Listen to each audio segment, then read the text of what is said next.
21 मार्च 2025 को लखनऊ के काकोरी के पनखेड़ा गांव में रहने वाला मनोज लोधी रात के तकरीबन 8 बजे अपने दोस्त रोहित राजपूत को कॉल करता है और उसे अपने साथ चलने के लिए कहता है, जिस पर रोहित राजपूत मना कर देता है, लेकिन मनोज लोधी के रिक्वेस्ट करने पर वह मान जाता है। कुछ देर के बाद मनोज लोधी अपने दोस्त को पिक करने के लिए उसके घर पर पहुँच जाता है। दोनों ही अपने घर पर यह बताकर निकले थे कि वह एक दोस्त की बर्थडे पार्टी में जा रहे हैं और तकरीबन 1 से 1.5 घंटे बाद वो वापस आ जाएंगे। ऐसे ही वक्त बीतता गया। रात के तकरीबन 10 बज जाते हैं, लेकिन यह दोनों घर वापस नहीं आते हैं। परेशान होकर घर वाले जब इन्हें कॉल करते हैं तो इन दोनों के मोबाइल भी स्विच ऑफ थी। अब घर वाले तो परेशान हो ही रहे थे। वहीं दूसरी तरफ गांव से 5 किलोमीटर दूरी पर एक पुलिया पर रात के 10 बजे एक व्यक्ति गुजर रहा था। वो देखता है कि अंधेरे में 2 लड़के सड़क पर बेसुध अवस्था में पड़े हुए हैं। सड़क पर चारों तरफ खून फैला हुआ है। देखने से ही मालूम चल रहा था कि किसी ने बड़े बेरहमी से इन दोनों को मारा पीटा है। नजदीक जाने पर जब वह गांव का व्यक्ति देखता है तो मालूम चलता है कि यह दोनों लड़के कोई और नहीं बल्कि वही मनोज और रोहित राजपूत है जो 2 घंटे पहले अपने दोस्त की बर्थडे पार्टी में गए थे। यह व्यक्ति बिना देरी किए पंडा गांव जाकर मनोज और रोहित के घर वालों के साथ कुछ और गांव वालों को इकट्ठा करते हैं। गांव वाले आकर चेक करते हैं तो मालूम चलता है कि मनोज और रोहित अब इस दुनिया में नहीं रहे। कोई वहां से नजदीकी पुलिस स्टेशन में भी कॉल कर देता है। कुछ देर के बाद पुलिस भी वहां पहुंच जाती है।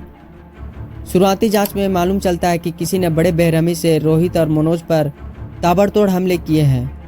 यह कोई रोड रेंज का मामला लग रहा था कि शायद रास्ते से कहीं जा रहे थे, किसी के साथ इनका लड़ाई झगड़ा हुआ और रंजिश में आके किसी ने इनकी हत्या कर दी। वहीं दूसरी तरफ पुलिस यह भी मान के चल रही थी कि यह कोई पुरानी दुश्मनी हो सकती है। हो सकता है कि इनके परिवार में किसी के साथ कोई दुश्मनी हो जिसके चलते इन दोनों लड़कों की बेरहमी से हत्या की गई। लेकिन यकीन मानिए, इस केस की सच्चाई जब सामने निकल कर आई, एक ऐसा मामला सामने निकल कर आया जिसकी उम्मीद किसी ने भी नहीं लगाई थी। तो आखिर मनोज और रोहित की हत्या बेरहमी से कैसे की गई और क्या साजिश थी इन दोनों की हत्या के पीछे, चलिए जानते हैं आज की इस वीडियो में। अब पुलिस अपनी छानबीन में लग जाती है। शुरुआती जांच में पुलिस 2 एंगल में तलाश कर रही थी। पहला एंगल था कि ये दोनों सड़क से जा रहे थे, किसी के साथ इनका लड़ाई झगड़ा हुआ और उसी के चलते इनको बेरहमी से हत्या की गई। दूसरा एंगल यह था कि किसी के साथ पुरानी दुश्मनी के चलते किसी ने प्लान बनाकर इन दोनों की हत्या की। पुलिस छानबीन करती है तो मनोज की बाइक भी कुछ दूरी पर खड़ी नजर आती है। हालांकि इन दोनों के मोबाइल फोन वहां पर नहीं मिलते हैं। अगर बात करें इनके बैकग्राउंड की तो मनोज लोधी नाम का यह लड़का ITI का एक स्टूडेंट था, जबकि इसके दोस्त रोहित राजपूत रिसेंटली रेलवे के टेक्नीशियन एग्जाम में सिलेक्ट हुआ था, यानी कि बहुत जल्दी ज्वाइनिंग लेटर आने वाली थी।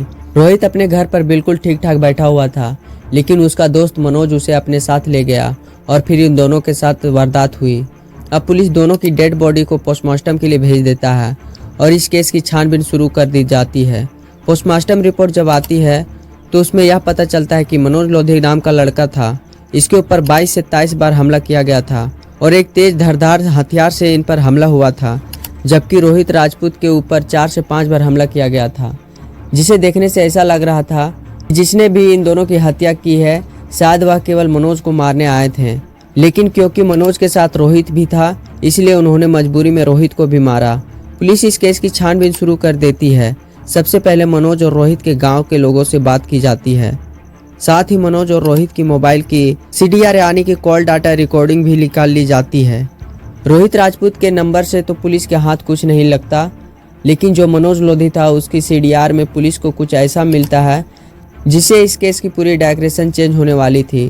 दरअसल पुलिस को मालूम चलता है कि यह जो मनोज लोधी था यह अपने मोबाइल में 2 सिम का इस्तेमाल करता था। एक सिम में तो इसका IT भी था जिसमें वो अपने दोस्त और रिश्तेदारों से बात किया करता था, जबकि उसके मोबाइल में एक दूसरा सिम भी था जो उसने एक फेक ID पर लिया हुआ था और उसी सिम से वह केवल और केवल एक ही नंबर पर बात किया करता था। और यहाँ से पुलिस को डाउट हो जाता है कि मनोज लोधी है, उसका किसी के साथ ऐसा कोई संबंध जरूर है जिसको वो छुपा रहा था। और पुलिस ने क्योंकि गांव वालों से भी यह बात की थी तो यहाँ से पुलिस को यह मालूम चलता था कि मनोज लोधी की स्कूल टाइम से ही एक गर्लफ्रेंड थी जिससे वह बहुत प्यार करता था और उससे वह शादी भी करना चाहता था। लेकिन क्योंकि मनोज लोधी एक बेरोजगार लड़का था, इसीलिए उसके घर वाले नहीं मान रहे थे।